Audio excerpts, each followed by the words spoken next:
I've paid off $61,000 in 16 months. Car loans as well as credit cards. I think the number one tip is having a plan for your money. That could come in the form of a monthly spending plan. So sitting down before every month begins and knowing exactly what you're going to spend money on, exactly how much money you have coming in every single month. My wife and I, we were actually on our honeymoon, and I booked this lavish honeymoon. I wanted to just go all out for her. We got there and I had spent all the money getting there and we couldn't do anything. So we had this big money fight where we sat down and we talked about our debt and our spending and everything like that. And so just from that crushed ego of feeling like I had let my wife down on our honeymoon and not giving her what I felt like she deserved, that was the motivation that I needed to kind of get me going in the right direction. And then from there, it was just all about legacy, just having more money, building wealth for our family, and teaching other people how to do it as well. So for me, it was, we have gone on a cruise. And so it was just a quick Facebook update, man. We paid off $61,000. This was an awesome way to celebrate. We had a blast.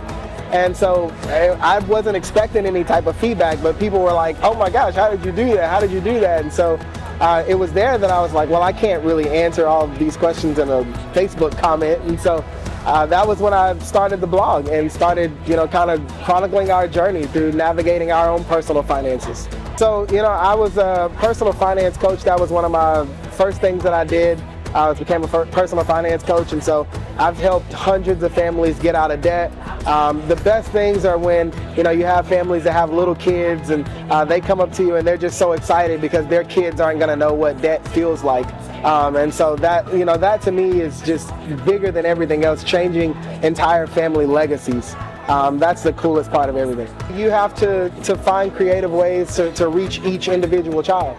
For some kids, that may be giving them an allowance and teaching them how to do it, setting up little categories from spending, saving, and giving. You can do it that way. You can also do a chore system where you have chores listed, and each chore there's a certain payout for that chore. And so there's just a myriad of ways, and I'm so glad that people are starting to kind of talk about how to reach that next generation with personal finance. Once we became debt-free, the first thing we did was started saving up. We actually saved up a 6-month emergency fund.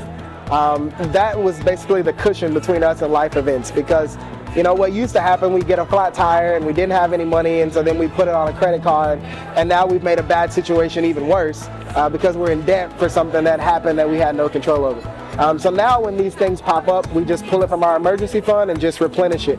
And we keep right on going with our momentum and our investing, and it doesn't really slow us down much.